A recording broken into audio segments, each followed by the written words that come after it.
Welcome back.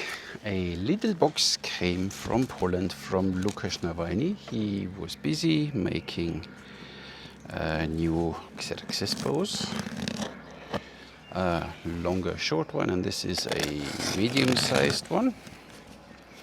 First we need to unbox this thing here, see on which side it opens.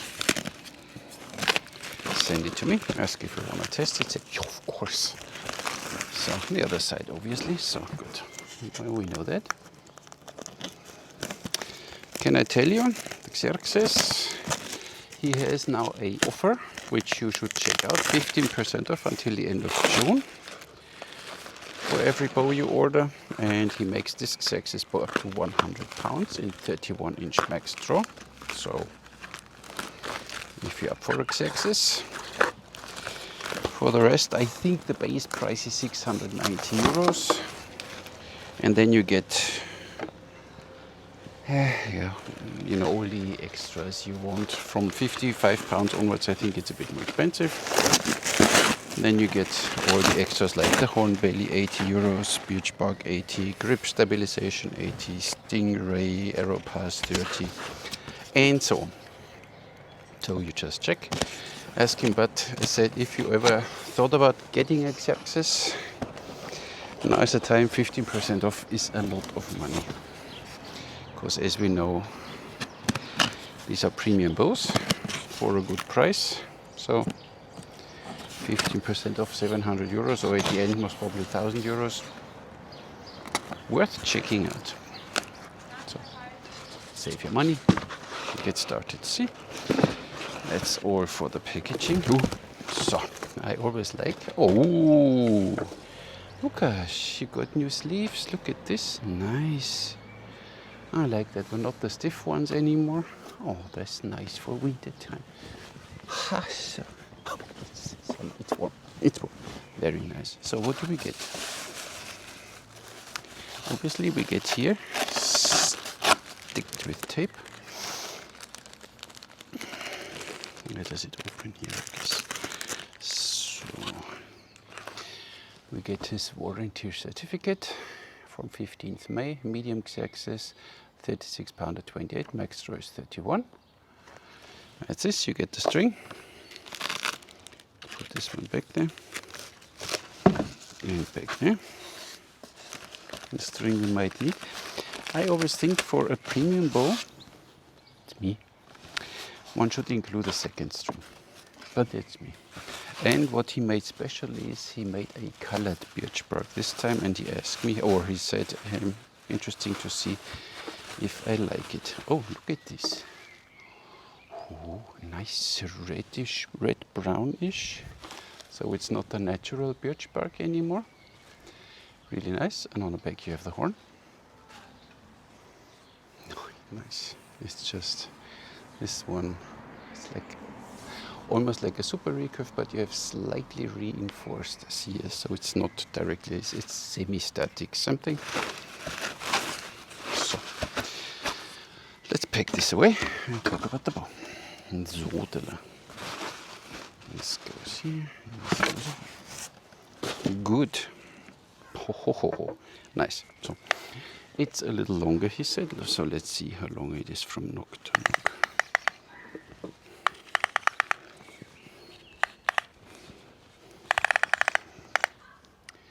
46 and a half, and a 31-inch draw gives you something of an F value. You have two little ray skin inlays here. You can order, they cost 30 euros, but you should get them. They make sense. 23 millimeter arrow pass, fully fine by me. I think I told you everything I had here. Yeah, so up to 100 pounds. Costs of course then a little more than a 690, but go check it out. And this color is almost like the sunburst. You know, here a little darker, then it gets brighter, and here it gets darker again. Really nice. Shall we string? Okay. I forgot if there was now something mentioned about arrow weight, but I would say 9 grain, even 8 grain most probably would work with this, because first it's not a long bow, second it has not long CS, it's just a super recurve style with slightly reinforced CS. So the CS will apply a little bit pressure to the bending rod, but look at this. colored birch bark. I like it. So here a little darker, and it gets brighter, and here it gets darker again. Very nice made. And build quality, obviously. I mean, you see the grip and the inlays here, and the whipping. It's just Nawalny perfection. The CS, the tips. Look how tiny they are. Nice, and everything is smooth and rounded. So, as usual, nothing to complain. String looks good too, obviously. I mean, it's a Nawalny bow. So,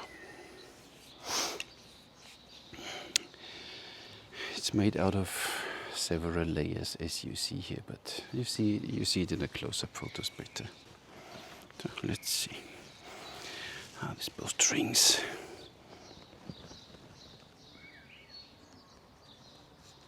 Very easy.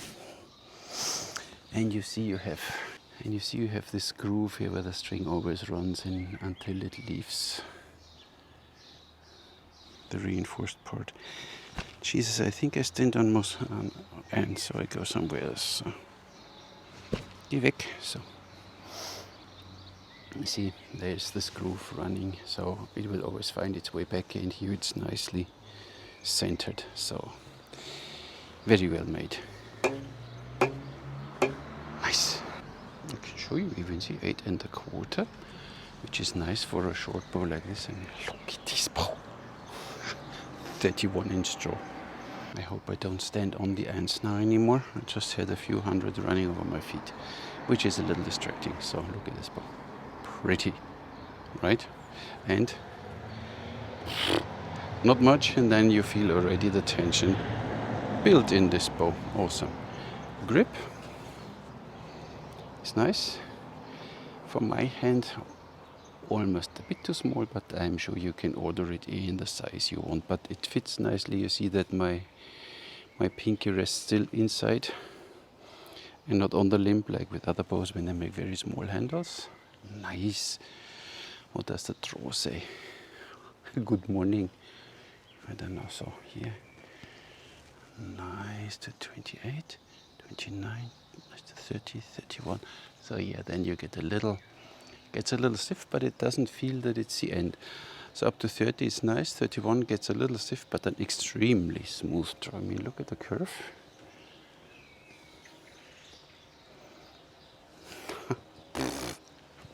Awesome. Can tell you the weight. Quite lightweight. So with everything you got there, 365, 1 gram for every day of the year. As there's nothing written, so we have 36 pounds, I think, at 28. 31-inch draw means 3 inches more. Let's say 7 pounds more than that, 42-ish. 420 grain would be exactly 10 grain then. Oh, string center surfing is thick. So yeah, it's quite thick. So let's see what it does. Ah, these arrows are a bit too long. They are 32 inches, obviously, so I don't draw fully. The Taurus by Bamboo Archery, Malaysia. Grip feels good. Bing, nothing. Smooth draw. Accurate, even for a small bow. Of course, now they figured out that with long bows, they are way more precise because it takes away many of your inconsistencies you might have. But if you know what you're doing. Oh, nice. And speaking of if you know what you're doing, there are now, unfortunately, I mean, it's good for archery in total, but there are many TikTok instructors and many on Facebook and whatever, and they all tell you how to do it. But sometimes I have this feeling that they don't know exactly what they're talking about. So I had this issue with why don't you lock the index finger on your thumb, because we don't shoot like this. My lock is the thumb on the middle finger, the index finger just rolls around. In certain shooting positions it's even straight. So this is not a lock. My lock is here, which gives you way better release, because try it for yourself. Just as an example, you lock your thumb on your middle finger. and you feel the tension, there's not much going on. But if you wrap now the index finger harder around your thumb, all of a sudden the whole arm gets stiff. And why would you do that? I don't know. So these arrows are most probably too lightweight. I just want to test their 300 or 260 or something very lightweight. But doesn't feel like dry firing. So Lukasz, I don't know. What pound did you recommend? Grain per pound. But they fly too. Okay, there you feel a little bit in, and so maybe they are a little too lightweight. 350 would be fine, but of course I don't have 350 grain arrows here. Let's check with the thumb ring. I think there's still a Armin 05 code or something where you get some percentage from Wurmel.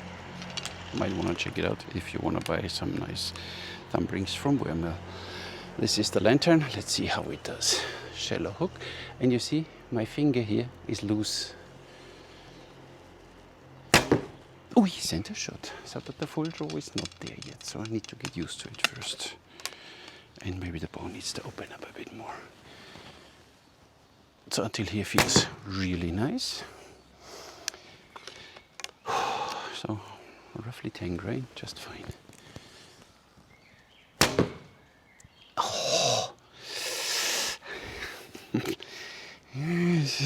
yeah, you know. 420 grain. I shot just before the wrong arrows. They are 420, 10 grain. Oh my goodness. Short, you go on a 3D and you hit everything. You only think where you want to have the arrow. Dang. Sweet.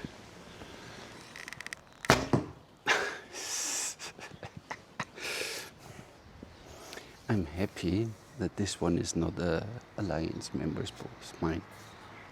Thank you, Lukasz. But you saw how I took the wrong arrows. It's just because I'm excited. Usually I know what I'm doing. I mean, I never really know what I'm doing, but just because I had the question again, what are you doing with the odd feather? And again, I say I don't care, because in the way I shoot, the odd feather doesn't make a difference. But you know, if you bother, make 4 really short, low profile. They're so nice, and no matter how you knock, it will be always right. So cool bow. Ah, nice.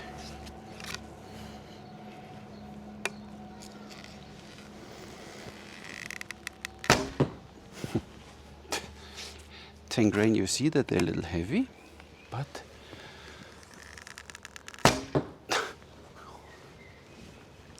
do we need to show you again? No. It's awesome.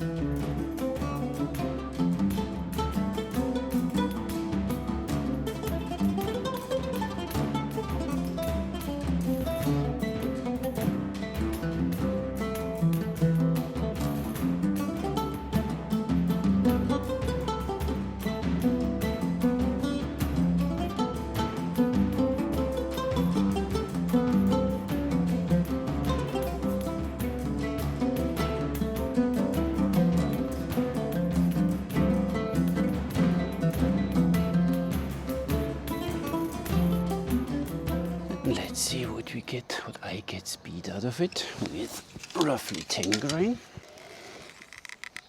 176 with 10 grain, huh? 180. Nice, with 10 grain. 180. Yeah, 300 grain. I don't know what this is now. Oh, you will write it. 202.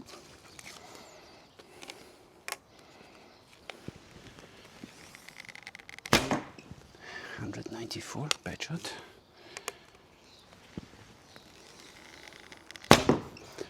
191. And whoever said put heat shrink cable, look at this landed in the target and the heat shrink cable just came loose and slid forward. And they are just bad. So you need to glue them, or I don't know. These are all heat shrink, made in China. And sometimes you see here, they get brittle when you shoot in somewhere, and this is what scratches you then, so don't use heat shrink cable. And back to what I just said, with all these instructors, it's always a saying, the right student will find the right instructor. So I'm not saying that they are,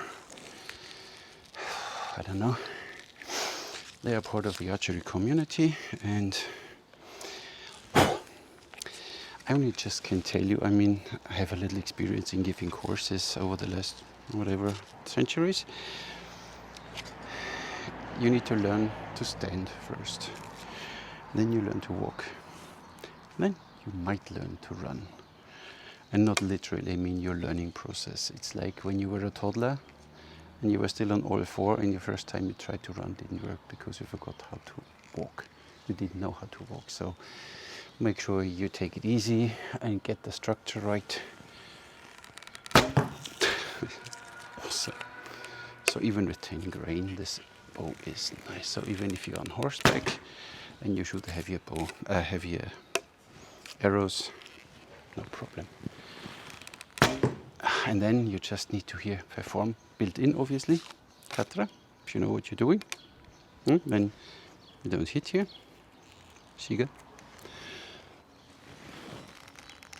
So even 30-inch draw, 29-inch draw, all fine with this bow. Just perform, see? 28 here. Nice too. So no problem. With these 300 grain you feel a little bit in the hand, but not much. But then you draw a bit back, and this is just... What a little powerhouse. I mean, look how small this bow is. This is incredible. Even if you don't want to spend money on birch bark or horn, which you should, for sure make sure you get this grip stabilization. I'm not sure if it's in there, but when I draw this bow, the handle is almost not bending. It's fascinating. Normally you have the short ones and then the whole handle is bending, which I don't like. Some who watched a few of my videos know that already. But this one, and this gives it then afterwards this really nice feeling, and this bow gives you instant confidence. Center shot. Of course only 8 meters, but hey, I'm a bad archer. And I mostly shoot 8 meters. Another center shot.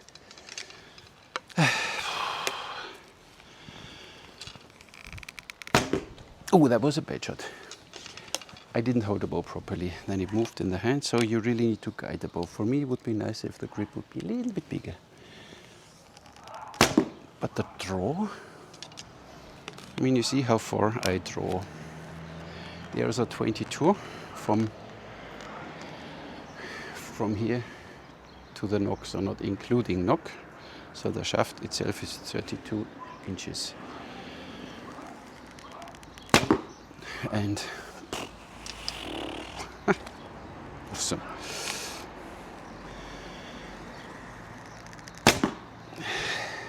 Do I need to shake? Okay, but I don't walk there. Check for yourself, zoom in. There's the one bad shot I told you, and the rest in the center. For the one who always complains, you see me shooting but not the target. And obviously, you don't want to stop shooting this bow. Oh, bad shot. Control. So this bow requires control because it's short. Every little mistake you make, you will see you on the target. But see, a little hatra forward, you know, this push forward, which you learn in my courses, even in my online course, if you don't have time to visit my courses. Bad shot. Knock too low. So here a knocking point would make sense, because if you change here a little bit, it has a big impact. So make sure you find a new knocking point. Yeah, now I lost it. So again.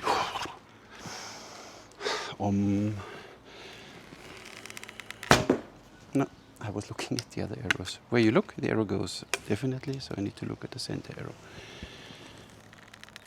Oh, overcompensating. Not going to work. Don't think and shoot. Bah, but this bow. Here, I'll show you. little more. Now we have shade, that's nice. I mean, look at this here, really stiff. And here it gets nice and flexible. But in this direction, the bow is surprisingly stiff. So, I mean, not the stiffest in the world, but I think I would not torque the bow, but this forward side cutter I do is totally no problem. No problem at all. The bow draws smooth. Now after a few shots, here a little bit, and then it starts. Ding, ding, ding, ding, ding, ding. 28, 29, 30, 31. So 31, it stacks. Might do 32. Higher poundages, maybe not so much, but 31, definitely. With a bow like this, obviously it's not your first bow. I would get the exact length arrows. They are 30 from here to here, so this is 30 and a half. And then I have a very long tip, so if I feel the tip now in my hands somewhere, I know I reach full draw. So the tip should be always on the side of the bow, like here. Then you know you reach your full draw all the time, and the tip should be inside. So for later it doesn't make sense if the tip points out in front. Your shots will be better when the tip is really... This one doesn't work because the arrow is too long. Do you see that? Lucky me, I measured now. The Taurus arrows are 31 and a half. I should write it, they only have the spine written. So let's see if we can manage 31 and a half. A bit higher here, please.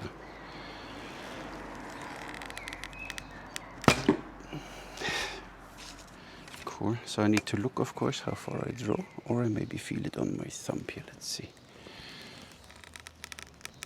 Nah, it gets a little too stiff at the end, so the last half inch gets a little stiff. But you know, soon we do then snatch release and all this stuff, and then it gets way even more important.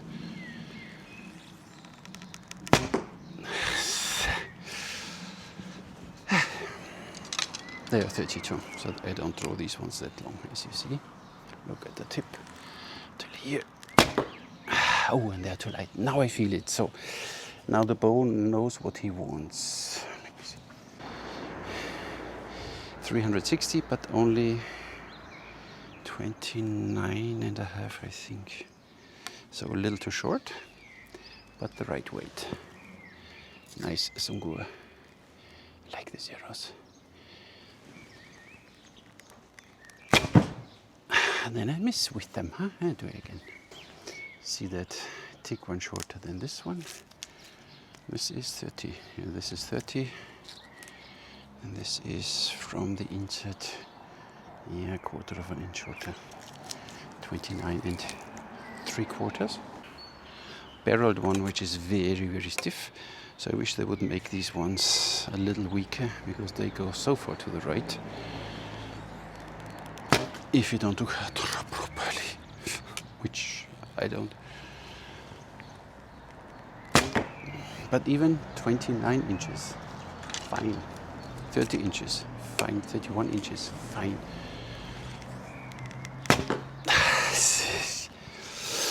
Better be safe, go with 9 to 10 grain. The arrows are still fast. You feel nothing in your hand, and it's just a joy to shoot all day long. And a little here, control. Oh. We don't leave arrows behind. So today I shoot more than 3 in a row, okay? Oh, and you tilt the bow a little bit for a good reason, no? For the one who sent me video, did the examination, and shot Olympics there. Tilt the bow. I know it's a controversial. Some say the Turkish ones, they need to be held completely straight and whatever.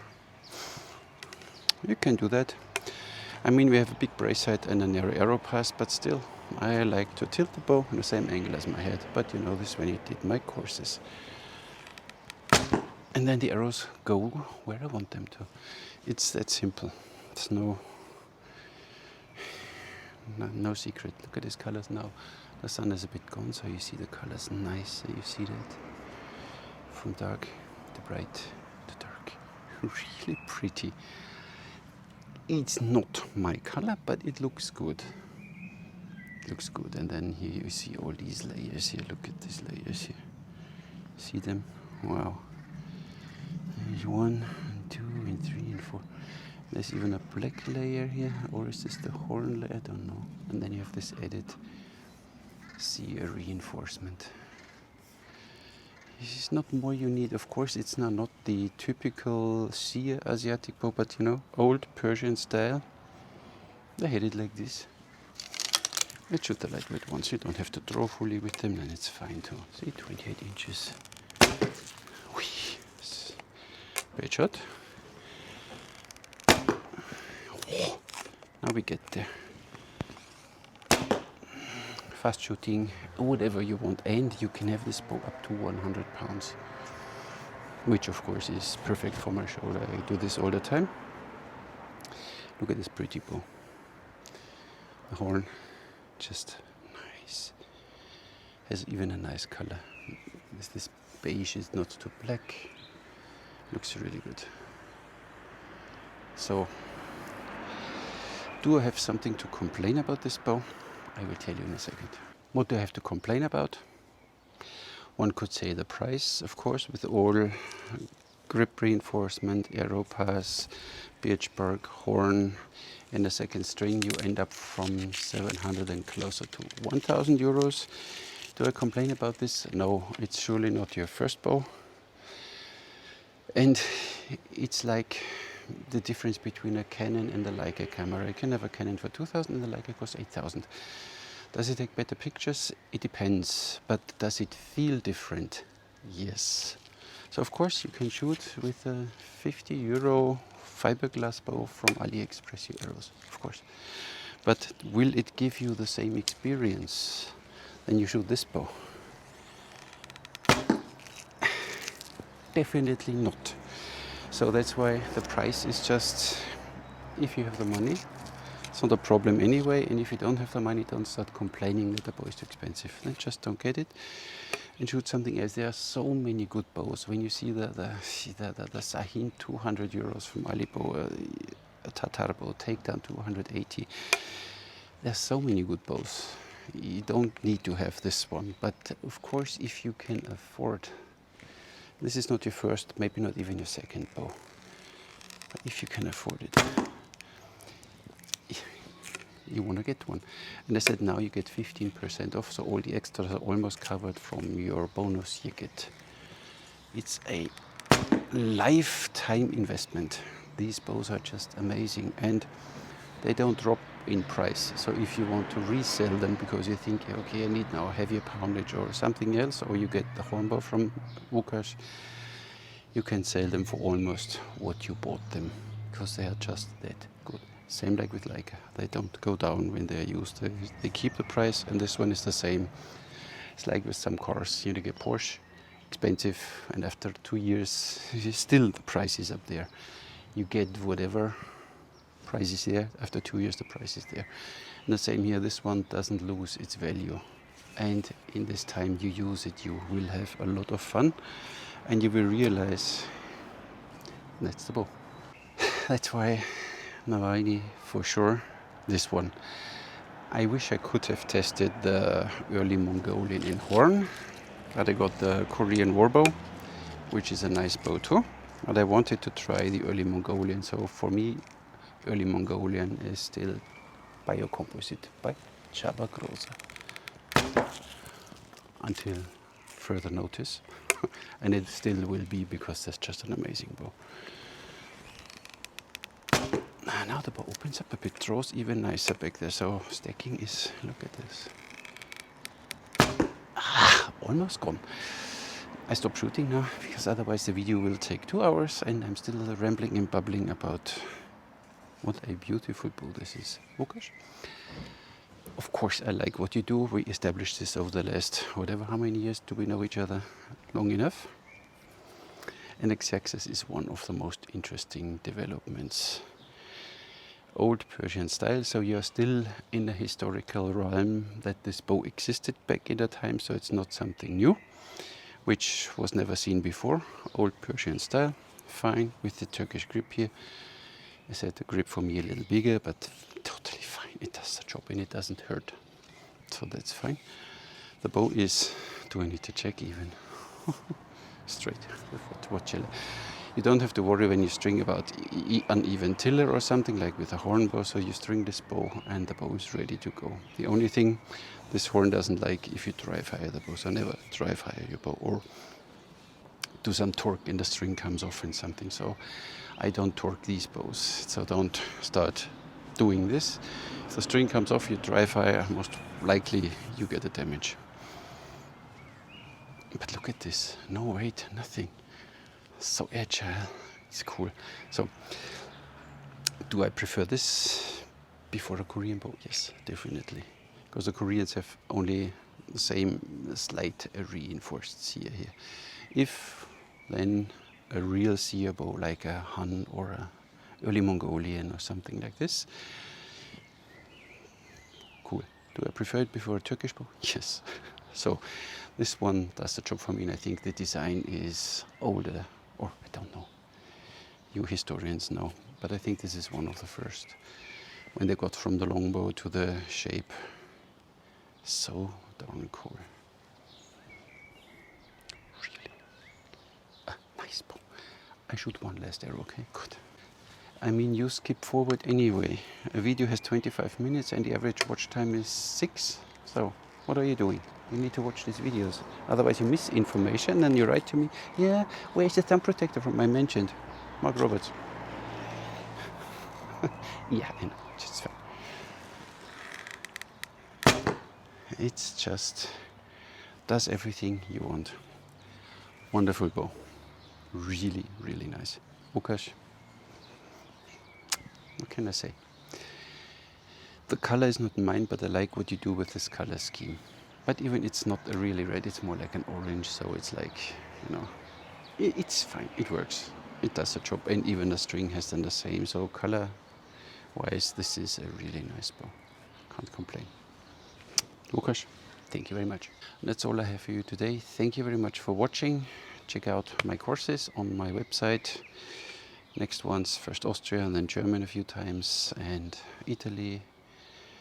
In autumn Italy, I don't know, just check, and if not, you can always join my online course. I did today 3 examination videos, they all 3 passed the basic course.